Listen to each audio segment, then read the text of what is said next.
اور یہ بات ہم جانتے ہیں کہ ہماری کوئی بھی عبادت ہے، نماز ہے، روزہ ہے، حج ہے، ہماری بنیادی عبادات جو ہیں ان کے لیے ایک پہلی شرط یہ ہے کہ ہم پاک ہوں۔ اور یہاں یہ بات جاننا ضروری ہے کہ پاکیزگی میں، صفائی ستھرائی میں، طہارت جو ہے وہ صفائی ستھرائی نہیں ہے۔ پاکی کچھ اور ہے اور صفائی ستھرائی کچھ اور ہے۔ رسول اللہ صلی اللہ علیہ وسلم آخری کام جو کرتے تھے، آپ اپنے پاؤں آخر میں دھویا کرتے تھے۔ میٹرس کے اوپر کوئی بچہ جو ہے وہ بول و براز کر دے تو اس کو پاک کرنے کا کیا طریقہ ہے؟ قابل صد احترام حاضرین مجلس، محترم مکرم سامعین اکرام، ہر قسم کی تعریفات اس خالق مالک ارض و سماوات کے لیے، اور لاکھوں کروڑوں درود و سلام آپ محمد مصطفیٰ صلی اللہ علیہ وآلہ وسلم کی ذات اقدس پر۔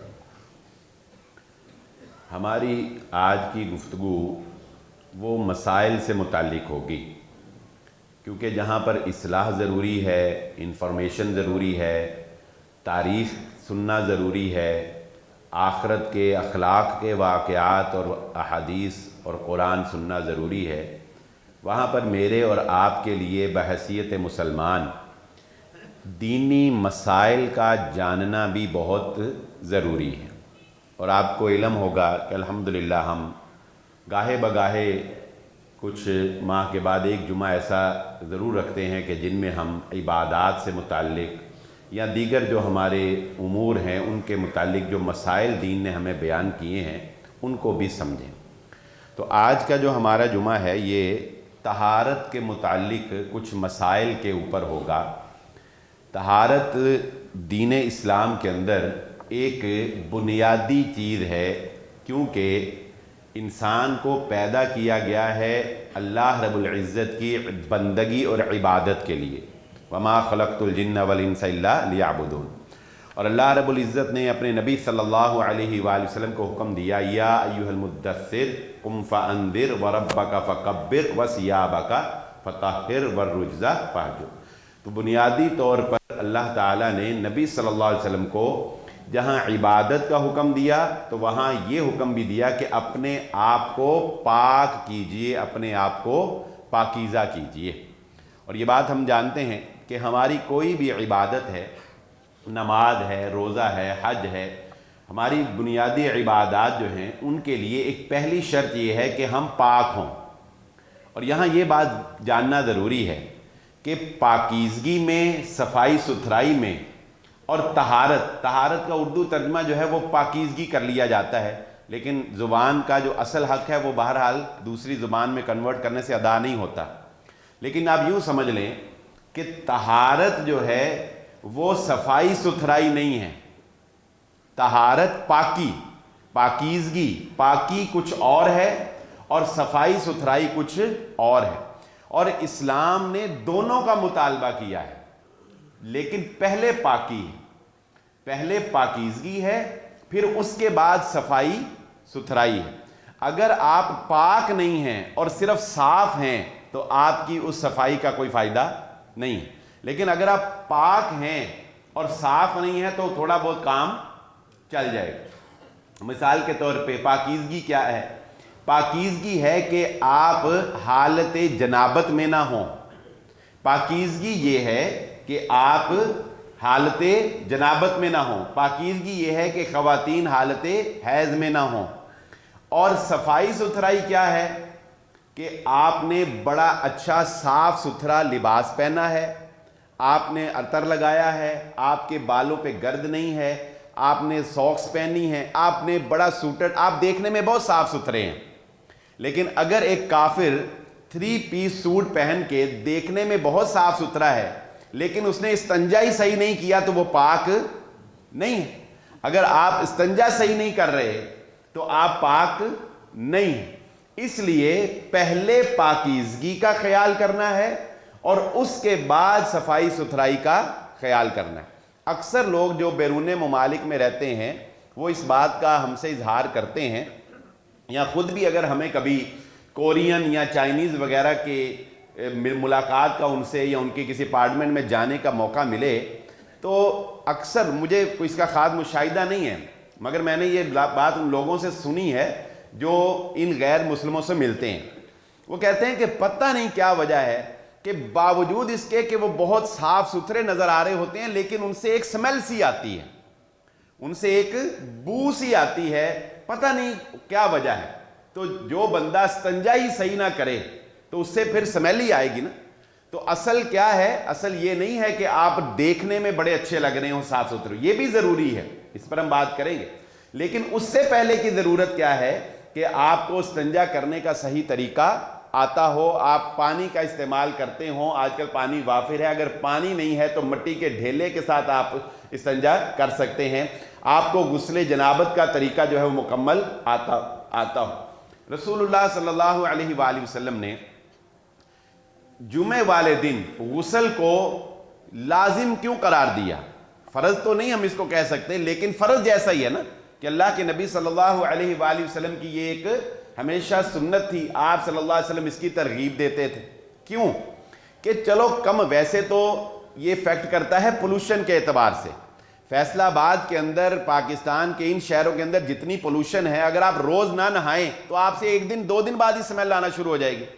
لیکن چلو اگر ہم اس دور میں جاتے ہیں جب کوئی پولوشن نہیں تھی، اور آج بھی آپ ان علاقوں میں چلے جائیں کہ جو پولوشن سے پاک ہیں، تو وہاں پر انسان اتنی جلدی ڈسٹ میں اپنے آپ کو محسوس نہیں کرتا.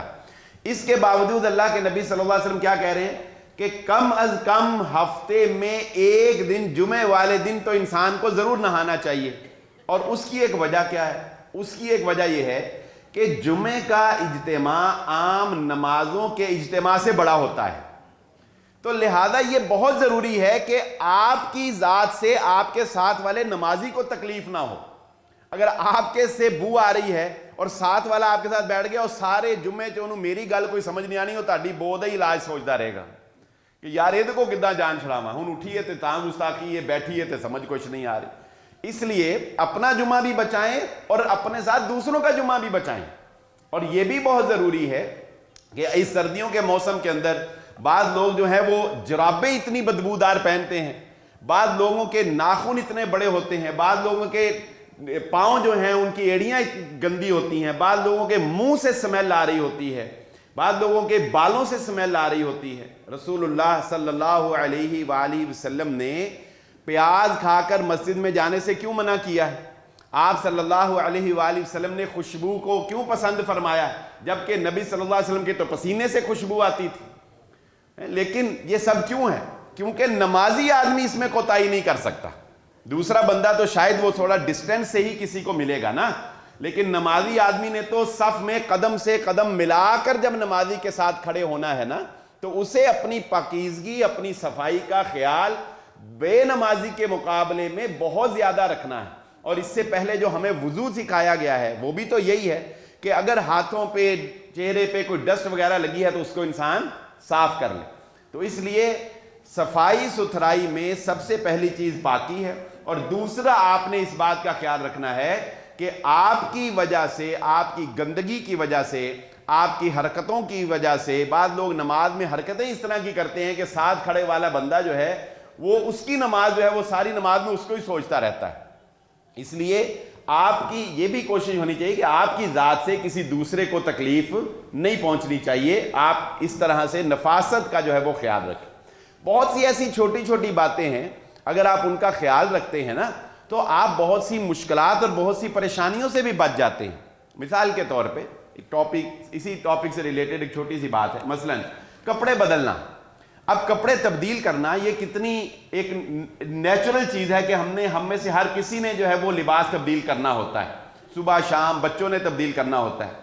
پتہ ہونے کے باوجود ہم لوگ اس پہ عمل نہیں کرتے.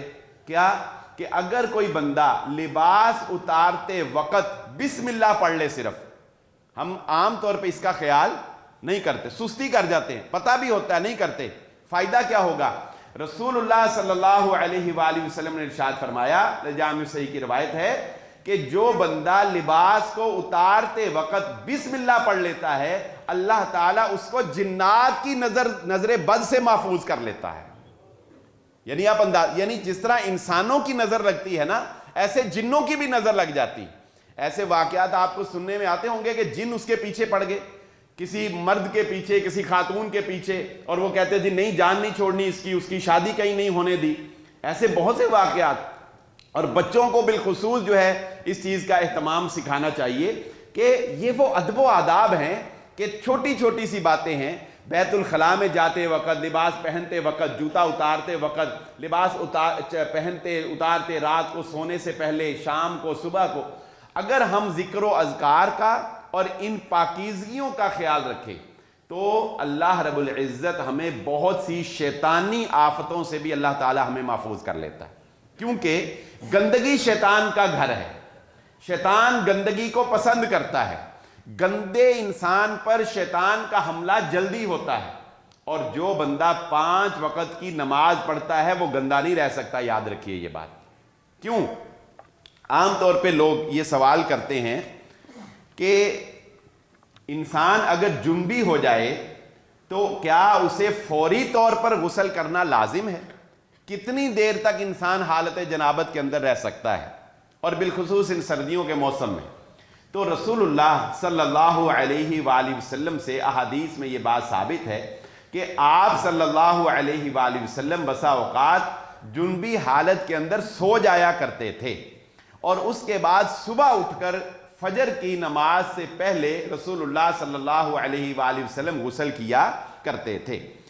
کوشش انسان کی یہ ہونی چاہیے کہ وہ ناپاکی سے جلد از جلد پاکی کی حالت کے اندر آئے، کیونکہ حالت جنابت میں وہ فرشتوں کی رحمت سے محروم ہو گیا، وہ قرآن نہیں پڑھ سکتا، وہ مسجد میں نہیں جا سکتا، بہت سی پابندیاں اس پہ. لیکن اگر وہ حالت جنابت میں ہے تو جنبی حالت میں ہونا اس کے لیے گناہگاری کا باعث نہیں ہے. یہ نہیں کہ وہ گناہگار ہو رہا ہے، اس پہ گناہ چڑھ رہے ہیں. ہاں، لیکن گناہ اس پہ کب چڑھے گا؟ گناہ اس پہ تب چڑھے گا کہ جب وہ اپنی اس حالت کی وجہ سے نماز چھوڑ دے گا. جب وہ اپنی اس حالت کی وجہ سے نماز چھوڑ دے گا. اور بہت سے نوجوان جو ہیں ان کی زبان پہ یہ جملہ سننے کو ملتا ہے کہ اگر انہیں نماز کے لیے کہا جائے، یعنی ان کے دوست اگر ان کو نماز کے لیے کہیں تو وہ کہتے ہیں کہ جی ہمارے کپڑے صاف نہیں ہیں، ہمارے کپڑے جو ہیں وہ پاک نہیں ہیں. بتانے کا مقصد یہ ہوتا ہے کہ اگر رات کو نائٹ فال ہو گیا یا کسی وجہ سے وہ جنبی حالت میں ہیں تو وہ یہ کہیں گے کہ جی اب ہم نماز نہیں پڑھ سکتے. یہ نہیں چاہیے کہ نماز چھوڑ دیں اس حالت کی وجہ سے، اپنے آپ کو اس حالت سے نکالو بھائی. یعنی بجائے اس کے کہ اس حالت کی وجہ سے نماز چھوڑی جائے، کتنی ستم ظریفی اور ظلم ہے، اپنے آپ کو اس حالت کے اندر سے نکالا جائے. ٹھیک ہے؟ تو اس لیے پاکیزگی کے یہ کچھ مسائل ہیں جو آج ہم انشاءاللہ ڈسکس کریں گے. کچھ لوگ جو ہیں غسل جنابت کا طریقہ، ویسے تو میرا خیال ہے کہ ہم نے گاہے بگاہے اس طریقے کو ڈسکس کیا ہے، لیکن اس میں ایک اشکال کی بات میں آپ کو سمجھا دیتا ہوں. پہلی بات یہ سمجھ لیں کہ ہم نے دین کا کوئی بھی کام کرنا ہے نا تو طریقہ وہی ہوگا جو محمد الرسول اللہ صلی اللہ علیہ وآلہ وسلم نے سکھایا ہے.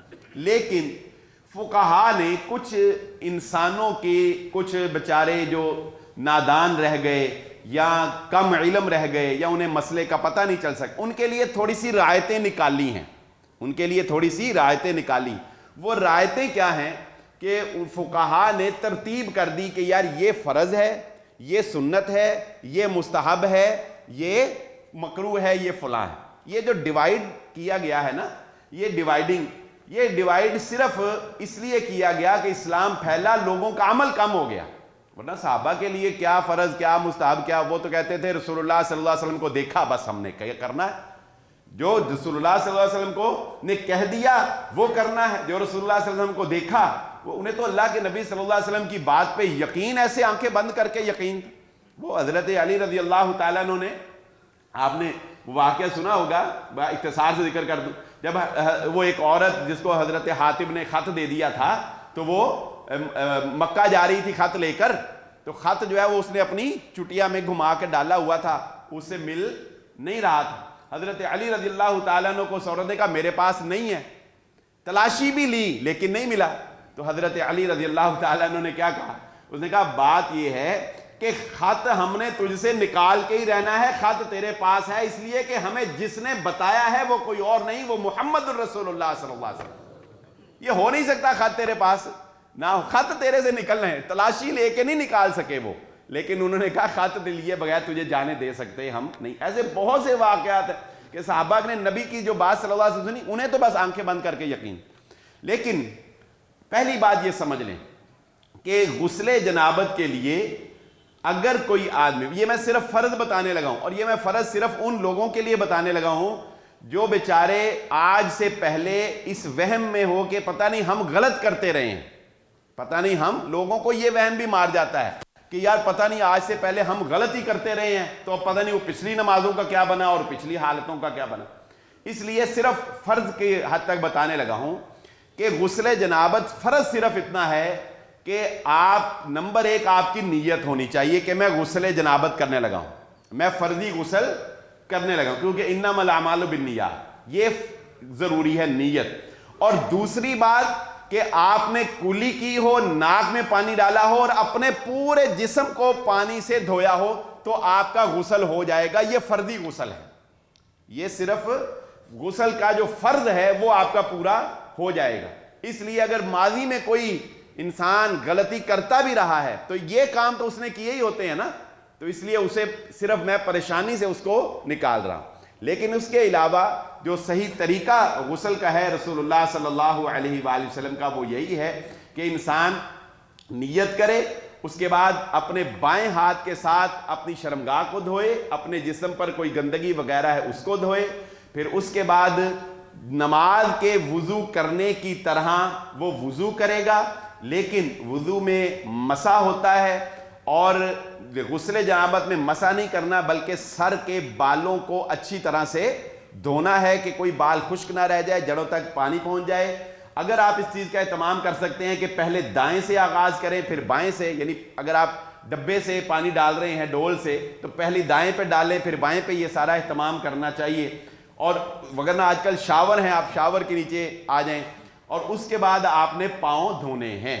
اور رسول اللہ صلی اللہ علیہ وآلہ وسلم کا طریقہ کار یہ بھی تھا کہ رسول اللہ صلی اللہ علیہ وسلم جو پہلے سارا غسل کرتے تھے، پھر اس کے بعد جو انسان نے نہانا ہے آج کل صابن وغیرہ، تو واش روم سے غسل خانے سے نکلنے کے وقت رسول اللہ صلی اللہ علیہ وسلم آخری کام جو کرتے تھے، آپ اپنے پاؤں آخر میں دھویا کرتے تھے، یعنی آپ اپنے پاؤں آخر میں دھو کر پھر باہر آیا کرتے تھے۔ تو اس وقت چونکہ فرض جو ہے وہ ایسے پکے نہیں ہوتے تھے تو فقہاء نے کہا کہ اس لیے اللہ کے نبی صلی اللہ علیہ وسلم آخر میں دھوتے تھے، لیکن اس سنت کے اوپر بھی عمل کر لیا جائے کہ آخر میں انسان پاؤں دھوئے اور اس کے بعد جو ہے وہ انسان باہر آئے۔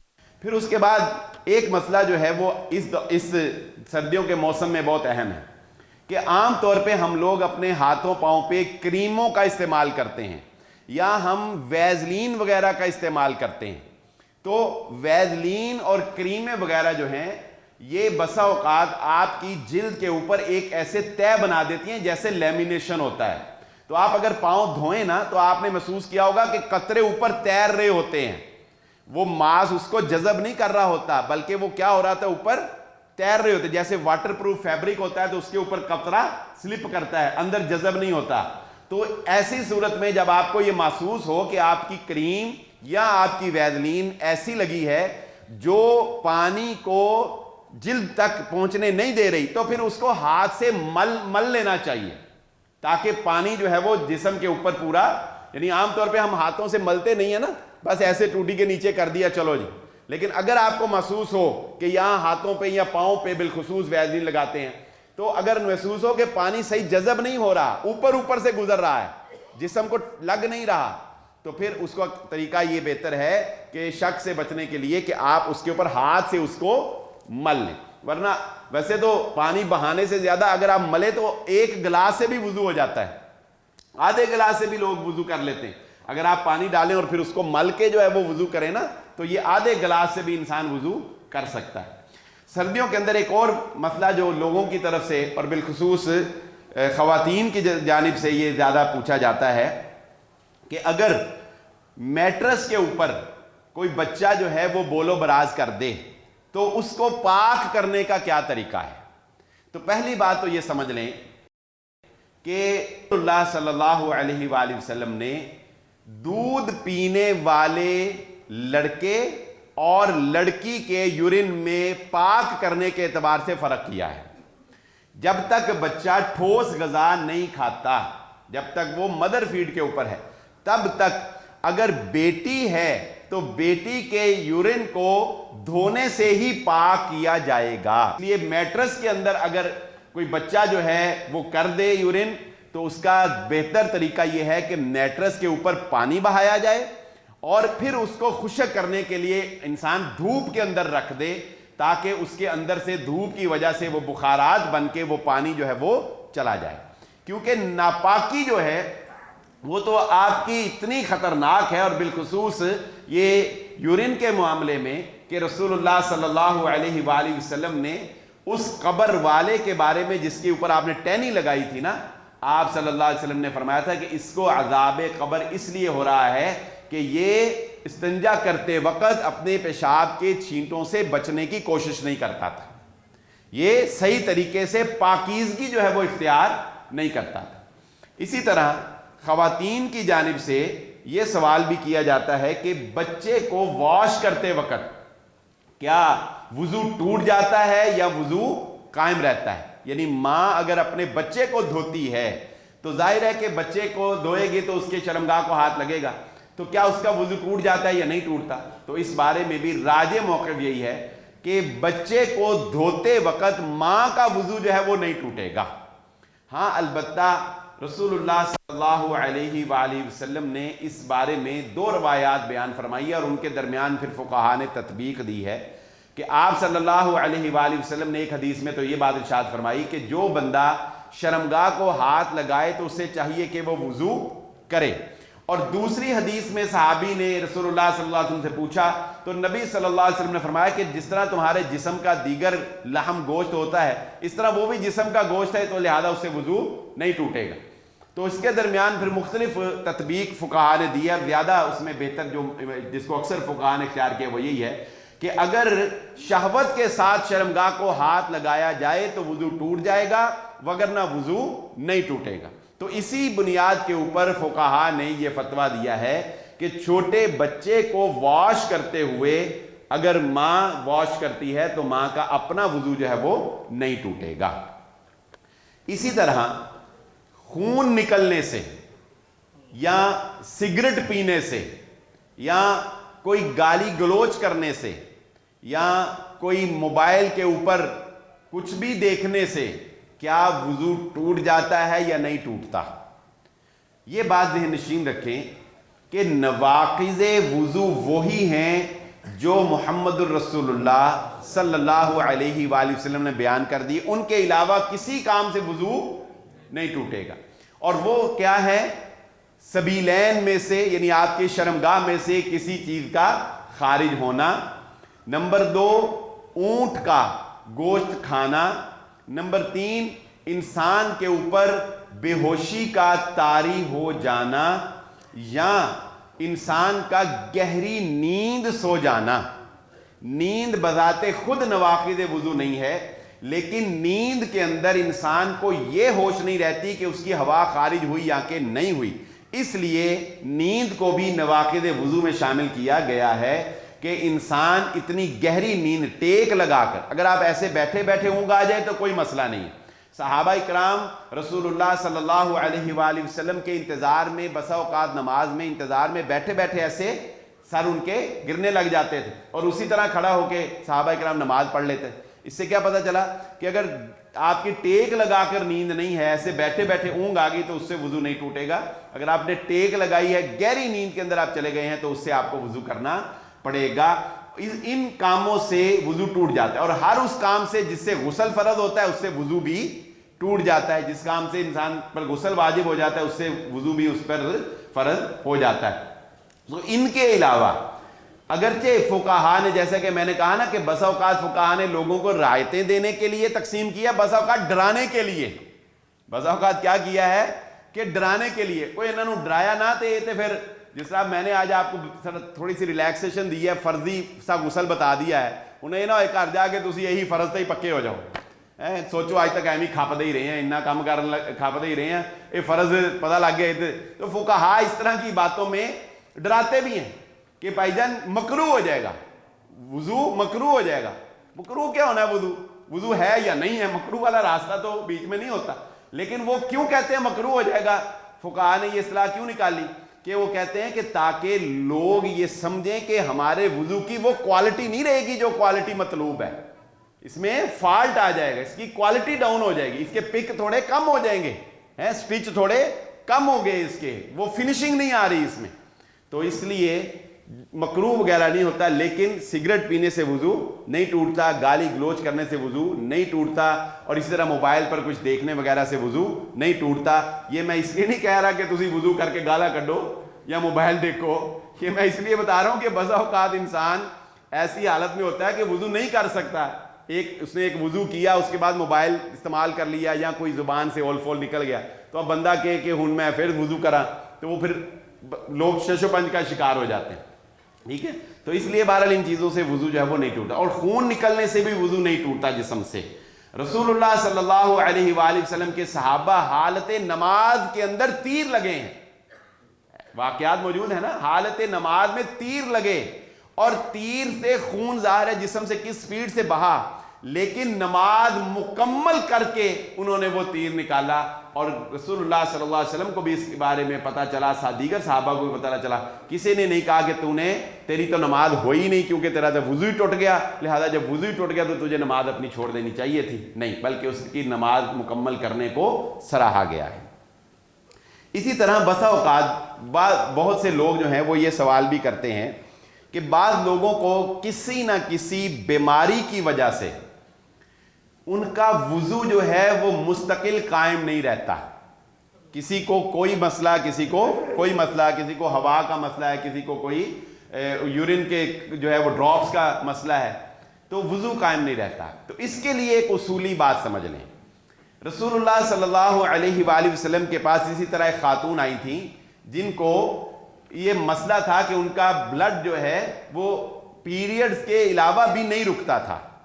تو نبی صلی اللہ علیہ وآلہ وسلم نے ان کو یہ بتایا کہ جو تمہاری پیریڈز کی عام عادت ہے، جو تمہارے پیریڈز کی دنوں کی عام عادت ہے، جب یعنی نارمل تھے تو اس وقت اگر 3 دن تھے، 7 دن تھے، 10 دن تھے، تو تم نے صرف اتنے دن اپنے آپ کو حائضہ شمار کرنا ہے. اس کے علاوہ جو تمہارا ہوگا خون وہ استحاضہ شمار ہوگا، یعنی وہ ایک بیماری تصور کی جائے گی. اور اس بیماری میں طریقہ کار یہ ہے کہ ہر نماز کے لیے تم نے وضو کرنا ہے، اور اس کے بعد وضو قائم نہ رہے کوئی مسئلہ نہیں، اپنی نماز پوری کرنی، سنتے نفلوں سمیت. یہ نہیں کہ صرف فرض کرنے کے لیے پھر وضو کرنا، نہیں، صرف فرض سنت جو بھی اس نماز کی جتنی بھی رکعات ہے نا وہ آپ نے اس وضو میں پڑھ لینی ہے، وضو چاہے آپ کا قائم نہ رہے. کیونکہ عام حکم میں آپ ایک وضو سے کتنی بھی نمازیں پڑھ سکتے ہیں نا. آپ نے ظہر کے وقت وضو کیا، آپ ظہر بھی پڑھیں، اس سے عصر بھی پڑھیں، اس سے مغرب بھی پڑھیں، عشاء بھی پڑھیں، آپ کی مرضی ہے اگر وضو نہیں ٹوٹتا.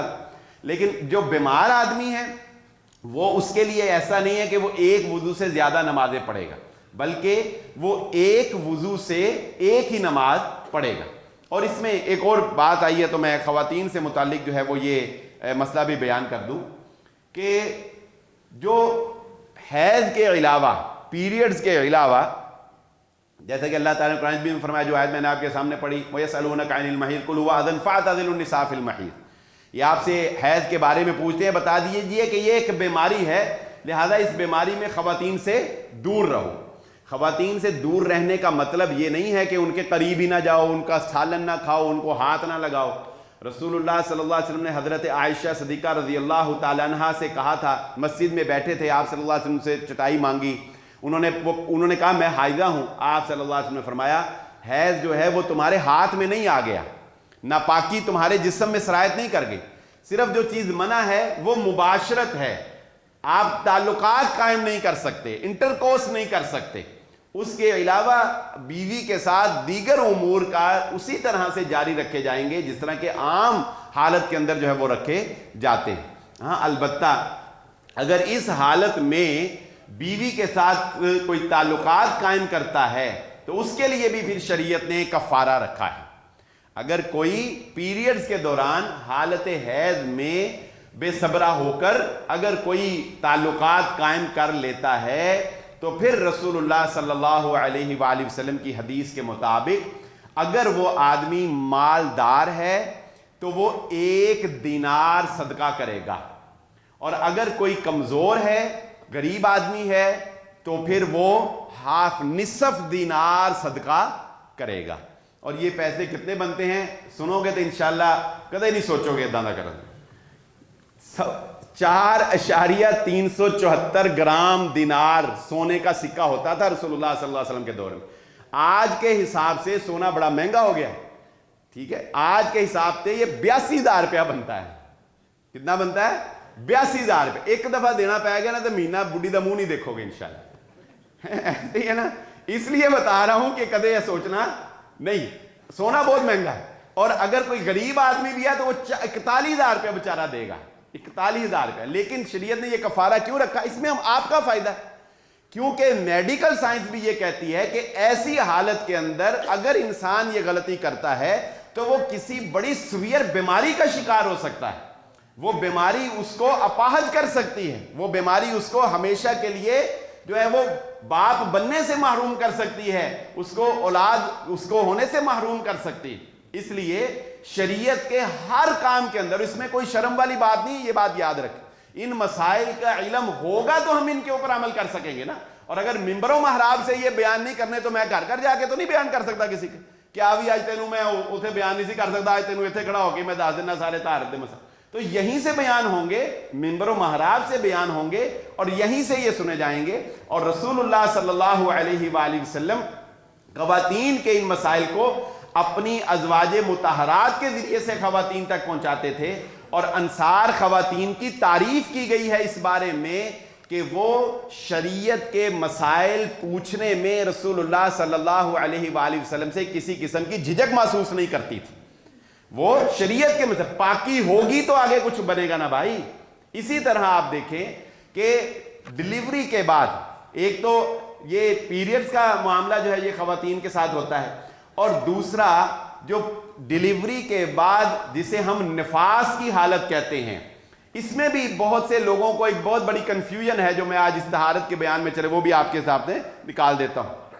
وہ کیا ہے کہ اکثر لوگ یہ سمجھتے ہیں، ایک تو یہ ہمارا، خیر یہ تو ہمارا رسمی ایک معاملہ ہے کہ ہم نے یہ رسم ہے کہ اس کو لازماً جو ہے وہ اس کے ماں باپ کے گھر بھیجنا ہے، اور یہ 40 دن اس نے وہیں پہ پورے کرنے ہیں۔ اے پھٹیک ماں پیو نہیں پوے، وہ ڈیلیوری کا خرچہ بھی سارا اور وہ ابتدائی مشکلات بھی ساری یہ اتھے ہی جا کے بھگتے۔ یہ تو خیر ہماری اپنی بنائی ہوئی رسمیں ہیں، دین اسلام کا اس سے کوئی تعلق نہیں۔ لیکن دین اسلام کیا کہتا ہے؟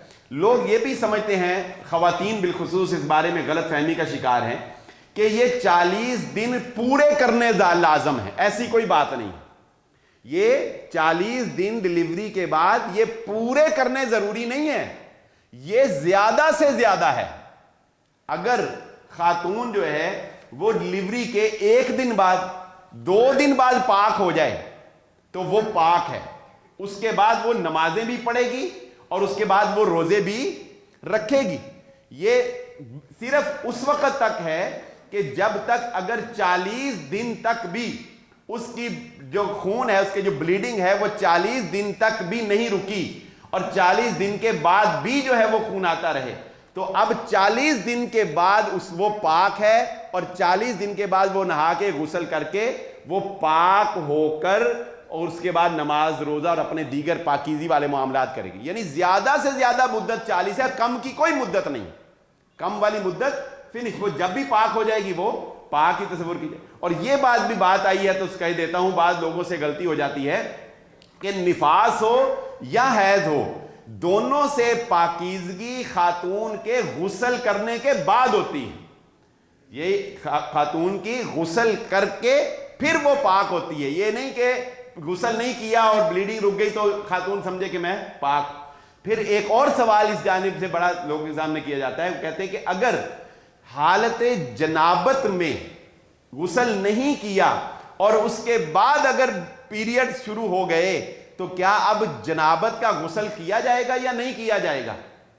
انسان یعنی خاتون جنبی تھی اور اسی حالت کے اندر اس کو حیض شروع ہو گیا، تو اب وہ جنابت سے کیسے پاک ہوگی؟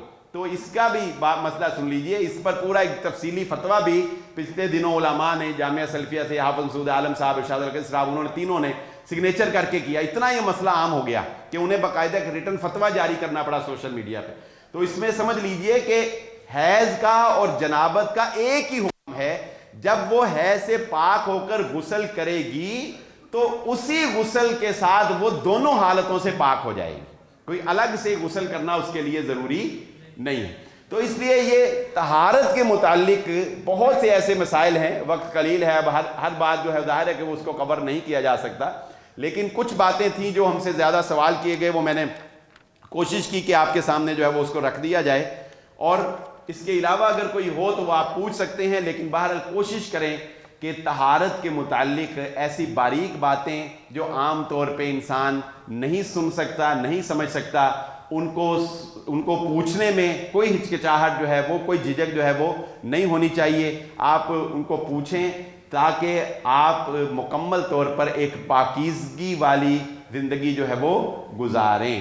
اور اس موسم کے اندر، یعنی سردیوں کے موسم کے اندر، اس طرح کے معاملات کو زیادہ اس لیے بھی ڈسکس کیا جاتا ہے کیونکہ اس موسم میں نہانا بڑا مشکل ہوتا ہے. اس موسم میں نہانا بڑا مشکل ہوتا ہے. تو ایک بات نوٹ کر لیں، وہ صحابی، لوگ اکثر یہ کہتے ہیں کہ جی پانی بڑا ٹھنڈا سی تو پھر کی کر دیں، پانی بڑا، تو یہ عذر قابل قبول ہے، لیکن میں آپ کو ایسے ایسے سلوشن بتاؤں گا تو کہو گے نہیں نہانا ہی پینا ہے. کیسے؟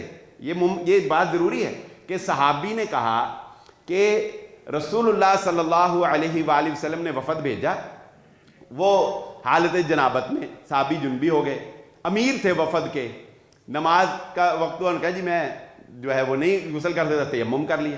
مٹی کے ساتھ تیمم کا حکم ہے، اس پہ میں پورا ایک جمعہ پڑھا چکا. صحابہ نے آ کے نبی صلی اللہ علیہ وسلم کو شکایت لگا دی. اللہ کے نبی صلی اللہ علیہ وسلم پوچھا ہاں بھی تو نے غسل کیوں نہیں کیا؟ لوگ کہتے تجھے غسل کرنا تھا. وہ کہنے لگے اللہ کے نبی صلی اللہ علیہ وسلم پانی اتنا ٹھنڈا تھی میں غسل کر کے مرنا سی، پانی ہوتے اتنا ٹھنڈا تھی میں غسل کر کے مرنا سی. تو اللہ تعالیٰ قرآن میں کہتا ہے وَلَا تُلْقُوا بِأَيْدِيكُمْ إِلَى التَّهْلُكَةِ، اپنے آپ کو خود ہلاکت میں نہ ڈالو، اپنے آپ کو آپ نہ مارو. تو میں تو مر جانا تھا اتنا ٹھنڈا پانی. رسول اللہ صلی اللہ علیہ وسلم بھی ہنس پڑے اور آپ صلی اللہ علیہ وسلم خاموش ہو گئے. اس کا مطلب کیا ہے؟